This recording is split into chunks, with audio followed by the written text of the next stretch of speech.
నమస్తే, నా పేరు Satya. Welcome to my channel. Friends March 4 world obesity day, ప్రపంచ స్థూలకాయ దినోత్సవం. 2020 నుండి ఈ వరల్డ్ ఒబేసిటీ డేని జరుపుకుంటున్నాం.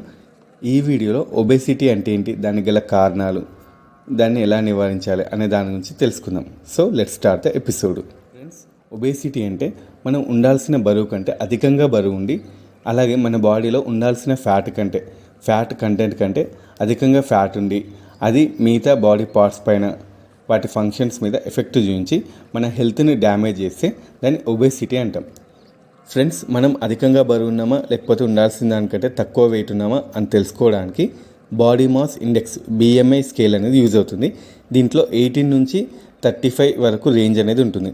ఇందులో మన రేంజ్ అనేది 18 బిలో ఉంటేనేమో మనం వెయిట్ తక్కువగా ఉన్నామని, 18 to 25 మధ్యలో ఉంటే నార్మల్ వెయిట్ ఉన్నామని, 25 to 29 మధ్యలో ఉంటే ఓవర్ వెయిట్ ఉన్నామని, 29 to 35 మధ్యలో ఉంటే ఒబేస్ తోటి ఉన్నామని, 35 కంటే ఎక్కువగా వచ్చినట్లయితే మనం ఒబేస్ టైప్ 2కి కంటే ఎక్కువగా ఉన్నామని అర్థం.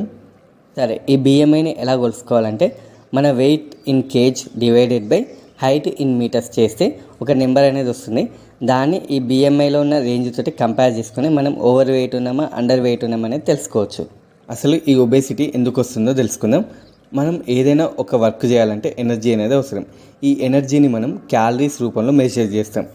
అంటే దూరాన్ని ఎట్లయితే సెంటీమీటర్స్, మీటర్స్, కిలోమీటర్స్ రూపంలో మెజర్ చేస్తామో, అలాగే ఎనర్జీని కూడా క్యాలరీస్ రూపంలో మెజర్ చేస్తాం. అలాగే మనం ఏదైనా ఫుడ్ తీసుకున్నా లేకపోతే ఏమైనా డ్రింక్స్ తాగినా దాని ద్వారా కూడా మనకు ఎనర్జీ అనేది క్యాలరీస్ రూపంలో లభిస్తుంది. సింపుల్గా చెప్పాలంటే ఈ క్యాలరీస్ అనేవి ఎనర్జీ యొక్క మెజర్మెంట్. మనం ఒక కప్ ఆఫ్ రైస్ తీసుకున్నట్లయితే దాని ద్వారా మనకు 325 క్యాలరీస్ అనేవి వస్తాయి. అలాగే మనం ఏదైనా ఫుడ్ ప్రోడక్ట్స్ కొన్నా వాటి వెనకాల దాని ద్వారా మన బాడీకి ఎన్ని క్యాలరీస్ ఎనర్జీ అనేది వస్తుంది అనేది దాని మీద మెజర్ చేసి ఉంటుంది. WHO ప్రకారం మగవాళ్ళకైతేనేమో రోజుకి 2000 నుండి 3000 క్యాలరీలు, ఆడవాళ్ళకైతేనేమో 1600 నుండి 2400 క్యాలరీలు అనేవి అవసరం.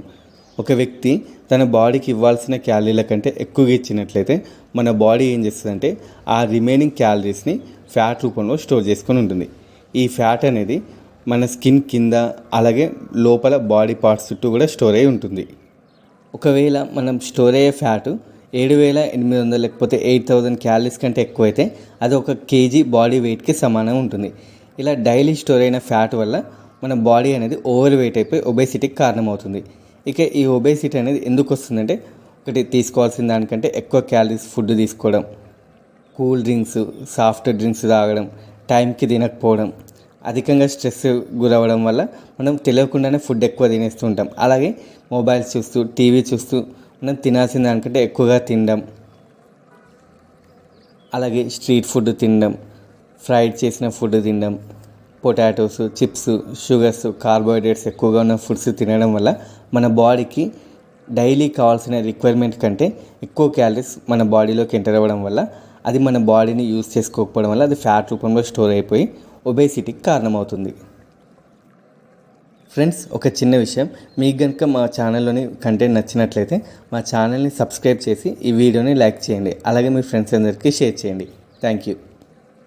ఈ ఒబేసిటీ వల్ల మన బాడీకి చాలా నష్టం అనేది ఉంది. దీనివల్ల kidney problems, heart problems, lung diseases, అలాగే స్కిన్ ర్యాషెస్, ఇటువంటి కొన్ని అలర్జిక్ కండిషన్స్ కూడా వస్తాయి. దీనివల్ల డెత్ అనేది కూడా వచ్చే ఛాన్స్ ఉంటుంది. ఈ ఒబేసిటీ వల్ల ప్రతి 8 మందిలో ఒకరు, అలాగే మన ఇండియాలో చూసుకున్నట్లయితే ఆడవాళ్ళలో అయితేనేమో 19%, మగవాళ్ళలో అయితేనేమో 25% ఓవర్ వెయిట్తో బాధపడుతున్నారు. అలాగే ప్రతి సంవత్సరం సుమారుగా 8 లక్షల మంది ఈ ఒబేసిటీ వల్ల, దాటి వల్ల వచ్చే డిసీజెస్ వల్ల చనిపోతున్నారు. అంటే ఇక్కడ డైరెక్ట్ ఒబేసిటీ వల్ల చావడం లేదు, వాటి వల్ల ఎఫెక్ట్స్ అయ్యి, అంటే హార్ట్, కిడ్నీస్, వాటి ఫంక్షన్స్ ఎఫెక్ట్ అయ్యి వాటి ప్రాబ్లమ్స్ వల్ల చనిపోతున్నారు. ఇక ఈ అధిక బరువుని ఎలా తగ్గించుకోవాలి అనే దాన్ని చూసినట్లయితే మెయిన్గా టైంకి తినడం, అలాగే టైంకి నిద్రపోవడం, మన డైలీ రిక్వైర్మెంట్ని బట్టి ఫుడ్ అనేది తినడం, అంటే డిమాండ్ ఫీడింగ్ అనేది ఉండడం వల్ల, అంతేగాని ఎప్పుడు పడితే అప్పుడు తినడం కాకుండా మనకి ఆకలి అయినప్పుడు మాత్రమే తినడం, అలాగే అది కూడా ఒకేసారి ఎక్కువ మొత్తంలో కాకుండా కొంచెం కొంచెం ఎక్కువసార్లు తినడం వల్ల మన బాడీకి డైజెషన్ ప్రాబ్లం కూడా రాకుండా మన బాడీ అనేది ఆ ఎనర్జీని యూజ్ చేసుకుంటుంది. అలాగే డైలీ 30 minutes వాకింగ్ కానీ లేకపోతే 45 మినిట్స్ రన్నింగ్ కానీ ఇలా చేయడం వల్ల ఈ అధిక బరువును తగ్గించుకోవచ్చు. అలాగే స్ట్రీట్ ఫుడ్ని అవాయిడ్ చేయడం, బయట చిరుతిండ్లు తినడం, ఫాస్ట్ ఫుడ్ తినడం, అలాగే స్మోకింగ్, ఆల్కహాల్ వాటికి దూరంగా ఉండడం. ఎవ్రీ 6 మంత్స్ లేకపోతే 9 మంత్స్కి ఒకసారి మన బాడీలో ట్రైగ్లిజరైడ్స్ లెవెల్స్ని కంపేర్ చేసుకోవడం లేకపోతే చెక్ చేసుకోవడం వల్ల మనం ఒబేసిటీ తోటి బాధపడుతున్నామా లేదనేది. ఓకే ఫ్రెండ్స్, ఈ వీడియో మీకు నచ్చింది అనుకుంటున్నాను. నచ్చితే లైక్ చేయండి, అలాగే మీ ఫ్రెండ్స్ అందరికీ షేర్ చేయండి. కామెంట్ బాక్స్లో మీ BMI రేంజ్ ఎంత వచ్చిందో కామెంట్ చేయండి. ఇలాంటి ఎన్నో వీడియోస్ కోసం మా ఛానల్ని సబ్స్క్రైబ్ చేయండి.